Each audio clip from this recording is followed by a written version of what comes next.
So you want to talk about podcasts?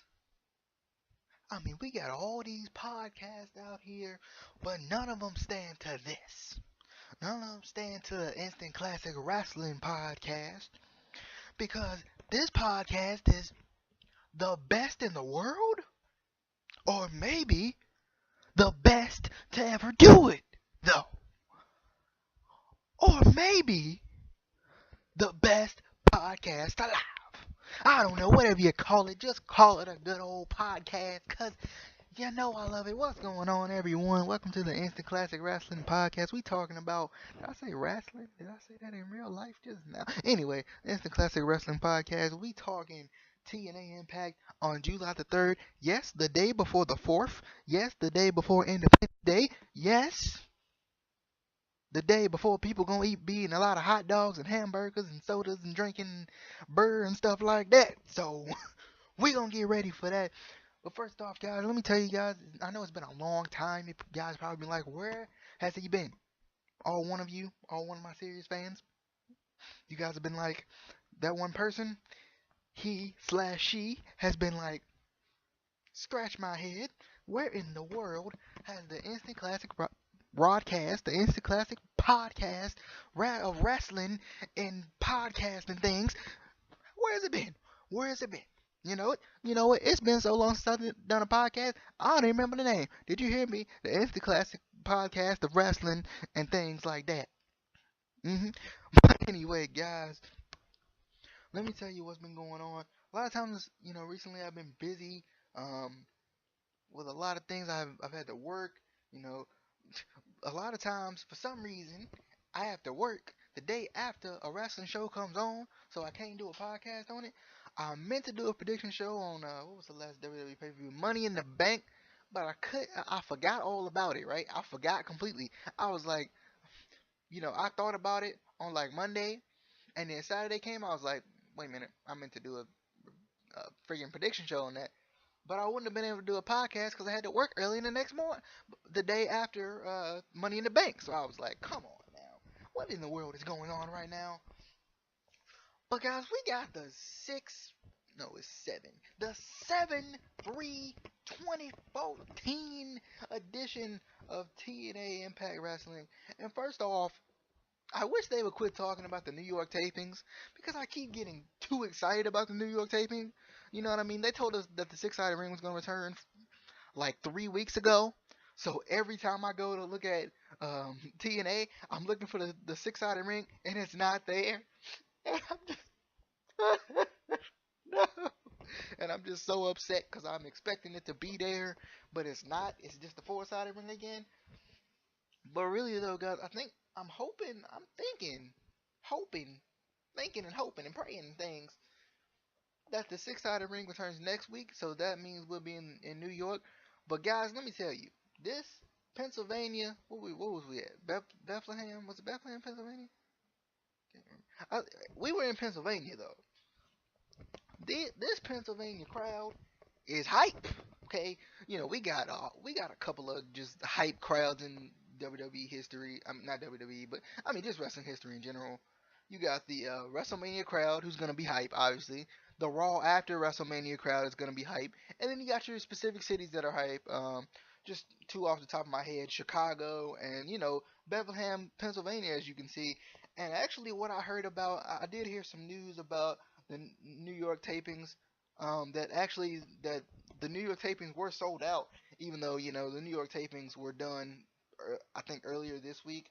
I think, um, and I got a feeling there's gonna be some surprises that us wrestling fans weren't expecting to see um, during these New York tapings. So it's gonna be interesting to see.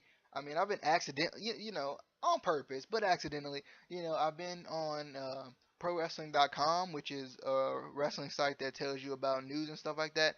And a lot of times I've just been kind of listening to what just not listening, but listening and reading and stuff like that. Like I've been kind of reading like different news, especially since those recent releases in with WWE. So I've been reading the news about them, seeing where they go. But I read some things I didn't want to read about the the New York City tapings, and I was like, oh no, I didn't want to know that until later when it actually shows on TV and all of that. Because I'm not a guy into spoilers. I'm kind of a guy that just kind of waits for the week to come, and then and that's you know before I get started into the actual review, that's one of the things I don't like about TNA taping so many shows in a row at the same place, because when you do that, for one, when you tape a show, tape a show, tape a show, all in the same area, you're doing that in a matter of a week, right? And the bad part about it is, people come out with these spoilers and stuff like that. I wish they would do it, maybe a week in advance or something like that. But obviously it's probably cheaper this way because you get a lot of episodes done, and you get them all done in that one central area, so then you'll have to leave and then come back and then leave, and you know but guys, we got the July the 3rd, day before July the 4th um edition of TNA Impact. And first off, to start the show, we got Kurt Angle coming out with, well, Kurt Angle came out alone, actually. He came out and he was, basically he was running down the match card, right? It's a new era in TNA wrestling. If you didn't know, last week Kurt Angle was named the new head of wrestling operations, director of wrestling operations, however you want to say it. And pretty much Kurt Angle, he's was going down the match card for the night, right? Kurt Angle's going down the match card, and Samoa Joe comes out. Samoa Joe's not on the card tonight, which is weird, but then again, it does set up Samoa Joe's character, building to maybe even a heel, because Samoa Joe came out and he was he this was a very personal promo he cut here. He cut a very personal promo, which is one thing about TNA I really love, is the personal promos. We had the Tommy Dreamer promo a couple weeks back. We got this promo. Tommy Dreamer promo was actually last week, but you know what I'm saying. We had the Tommy Dreamer promo, and then we have this promo. It's nice to hear these personal promos, because with a smaller company, the crowd can actually get behind these personal promos. So basically, Samoa Joe's like, you don't want to, I'm paraphrasing here, I've worked my butt off. You've been kind of handed it since you got here, right? Because, Kurt Angle was pretty big in WWE, so he comes to TNA. Obviously, he's getting good treatment, right? And, Samoa Joe's like, I've worked my butt off to get where I am, and I'm still not getting chances, right? And then, Kurt Angle's like, this is Samoa Joe I like to see. And Samoa Joe's like, you know, don't be careful what you wish for, somewhere along those lines. So pretty much we got a Samoa Joe bad guy type of thing coming here. I wouldn't say that the Joe attitude was bad, because people can get behind this. Think about this now. When people come out there with this, I do what I want, I don't give a, attitude, it does. It helps, people get behind that, people want to, a lot of people, some people, actually feel that way about themselves, and other people want to feel want to feel like that's their personality, and it's one of those things that people can get behind. Like, think about Stone Cold. Like, he was at, FTW. I don't care what the boss says. Stuff like that. Like, people can get behind that. So pretty much we got a little Joe Angle type of not Joe Angle, but Joe Kurt Angle type of thing going on. I don't know if this is going to lead to another feud between them. They had one of the best feuds probably in TNA history, with some fantastic matches back in the day. I think, was it like 2008 or something like that? It was when Kurt Angle first debuted. He had his first feud with Samoa Joe, which was freaking ridiculous. If you get a chance to go back and watch those matches, bruh, those matches were where it was at. But next we had a triple threat tag team match. First off, I kind of wish they would change the rules in this type of match. Because if they're going to call it a triple threat tornado tag match, I honestly feel like three people should be in the ring at one time, right? Because what we think about the traditional triple threat match anyway, three people in the ring at the same time, right? And I feel like it would be smart if they kind of change the rules a little bit with this. And I mean, it's a long shot. I don't think they would. They're obviously not gonna listen to me at this point with my 18 views a week if I'm lucky. So, you know, let's get this video up there though. Let's get it up there. We could be telling TNA what we want. We want this and that and that. But you know what I mean. Like, see, I just started, so they're not gonna listen to me at this point. But if we rally around it and say, you know what? I mean, I think that would be cool though. Because this way it won't feel like just a regular tag team match with just another team there. You know what I mean? I like this type of match. Don't get me wrong, because it's a different type of match. You don't get to see them very often. But also, I'd like to see three people in the ring. Make it a triple threat type of thing. That would be cool to see. I mean, that's just a personal note. I don't think I don't know if you guys feel that way. I just personally feel that way. We had that DJ Z spot where he gets thrown over and lands on as many people as possible. Usually the bromans though. Usually lands on the bromans. Um, so one more thing about the bromans is Robbie E is still scared of clowns, and that's his his workers comp. You know what? You know what I'm gonna do? I'm you know what Robbie E's like. You know what, bro? I'm just gonna collect my workers comp at home with this whatever. I don't even know what they even call it. I have a phobia of clowns. This is an unsafe work environment, so I just can't do it. Okay, so I'm just gonna go collect my workers comp. You guys go defend the title. I mean, you guys try to go win the titles. If y'all win, I'll come back. I'll come back, bro. But you know, I can't deal with these clowns, guys. I can't deal with these clowns. Are you serious, bro? I gotta love the bromans though, right? Next, we had a Rude Kenny King streak fight. And first off, this basically started because Kenny King and MVP kind of attacked Bobby Roode, right? They attacked him, near the beginning of the show. It probably was the beginning of the show. Might have been right after the Kurt Angle or before the Kurt Angle, which is weird to say.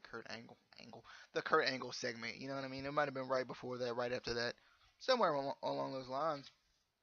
And basically, Kurt Angle basically set up a street fight between Bobby Roode and Kenny King. My personal opinion on street fights is, I honestly feel like, I don't know about you guys, but I feel like a street fight should start outside of the ring, right? You think about the term street fight, right? And when I think about the term street fight, I think, a fight in the streets, a fight in the school parking lot, a fight at the football field, like, you're at the football game and you see this fight. That's what I think of a street fight. You see, it's not just about, a street fight reminds me more of not necessarily a hardcore match, but more of you use your surroundings to your advantage, right? If there's a if there's a table set up, this would be the perfect time to put someone through an announce table, right? There's a table right there. It's a part of your surroundings. And I like that this match started out with a brawl that kind of went into the crowd and stuff like that. And when you use the crowd and you go into the crowd, that gets the crowd involved as well and gets them hyped, right? But pretty much Bobby Roode did win this match. It would be interesting to see a Bobby Roode Kenny King feud though, and this may be where they're actually going with this since MVP can't fight at this point. I don't know how healed he is. I know, like I said with the tapings, they're kind of like back to back to back tapings, right? So, or over the course of a couple of days. So, MVP might be fully healed at this point, but we don't know that because all we can see, it does kind of egg the injury on a little bit, right? Because you don't really know. Is he still hurt actually? I know he was on Chris Jericho's podcast talking about his knee injury. Oh, was this before? No, that was before the knee injury, I think. Because I watched the Talk is Jericho podcast. I listened to that, and MVP was on there. So it kind of just, eggs it on a little bit more. So it'll be interesting to see, like, if he's off crutches next week, or if he's off crutches during the New York City tapings, and see, like, if he's gotten any better or not. But next we had the EC3 promo. Basically, ever, ever, ever, ever, ever ever. That's all I took from the EC3 promo. I love EC3. I'm a big time fanboy of EC3, right? I I fanboy for EC3 like that fanboy did at the at Monday Night Raw when Chris Jericho came out. He was like, "Oh my God, it's Chris Jericho!" No, not really. But I do like EC3 though. Big time EC3 fan. And another person I'm a fan of right now is my girl Brittany though, who does the, who basically she called out Madison and she's like, I got something to tell you, Madison. You're my hero. I look up to you. And anytime anyone ever mentions you're my hero, I love you, I've always looked up to you, you can 85 to 90% of the time figure out there's gonna probably be a heel turn, right? And that's what I'm thinking. So that's what I was thinking. I was like, she's probably gonna turn heel here. I don't know, but I was like, when people start talking about, you were my mentor, you were my the person I looked up to, I respected you. Basically she just heel turned and she said, you know what? Screw you, Madison Rain. I'm better. You know, she didn't say that exactly. Paraphrasing here, making up my own things here. This is a shoot, fellas. This is a shoot. So no editing for this. But really though, man, like I like Brittany personally. I think I like Brittany a lot because she's something new in the Knockouts division. Excuse me if you hear paper. Um, we're breaking up, so I'm on the phone right now with you guys, doing this via a phone call. So no, but seriously though, I really do like Brittany. It was nice to see a Brittany heel turn. I feel like she wasn't gonna get a good push with the babyface gimmick she was running. Um, I do think people were getting behind her, but I think regardless if she's a face or a heel or in between or I don't give a crap, whatever she's gonna be, I think people are gonna get behind her anyway, especially if she does good work in the ring. Okay, um, and I'll talk more about women and good work in the ring in a second. Okay, but next we had EC3. Okay, we had EC3 versus Bully Ray in a tables match. Um, you know, can't even speak words right now. EC3's on the mind, No, but seriously though, we had EC3 versus Bully Ray in a tables match, and Bully Ray's got the hit list of people he's gonna put through a table, right? Put him through a table. You hear that all the time in TNA at this point. Tables are so over. Basically the biggest thing that happened in this match, Rhino, yeah, Rhino, the gore. You remember Rhino, long hair guy, gores everyone, spears the crap out of people. Yeah, Rhino. Yeah, Rhino. Right. Yeah, back in the day. Yeah, that Rhino. Rhino was returns. I don't know if this is just for Pennsylvania or what, but he returned and he threatened to spear Rockstar Spud because EC3 had gotten out of the ring at this point. Turns around, spears Bully Ray. Heel turn for, well, I guess it's not even a heel turn. He just returns as a heel. So it's gonna be interesting to see what they do with Rhino, if they do anything. Um, I don't know if they're gonna do anything with Tommy Dreamer as well. There was no Tommy Dreamer on this show. For the last couple of weeks we've had Tommy Dreamer, but there was no Tommy Dreamer on this show. So that was kind of interesting to note too. So pretty much EC3 wins this with the I don't know if you call it a choke slam. It's kind of like, I don't know if you guys think about Titus O'Neil's finisher. It's more similar to that than it is a choke slam because he kind of like picks him up in the choke position, but his hand ends up at his chest and he throws him down. So it's pretty similar, I feel like, to Titus O'Neil's finisher. Weird part about this show, though, one more weird part I thought, we've been seeing Willow a lot. No Willow in this show either. No Bragness, no Abyss. No, so we didn't get to see that feud for this show. It is a 2-hour show, so obviously, if you're gonna cut promos and stuff like that, you're not gonna have a lot of time to fit every single thing in. And we had some pretty great matches this week, so you know, happened like that. Next we had Bobby Roode and EY. They were talking backstage, pretty much talking about how Ewa's like not feeling very confident in himself right now. He's like, you know what? He's beating me. I'm 0-3 against this guy. Like, how am I gonna beat him, right? And pretty much Bobby Roode's like, you got the heart, bruh. Bruh, you got the heart.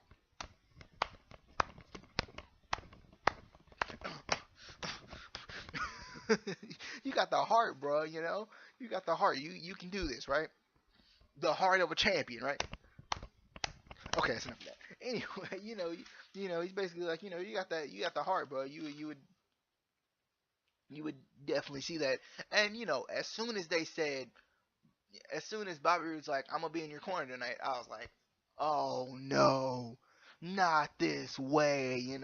I was thinking, gosh, I would hate to see a Bobby Roode heel turn tonight. And luckily, we didn't see it. Oh, woo.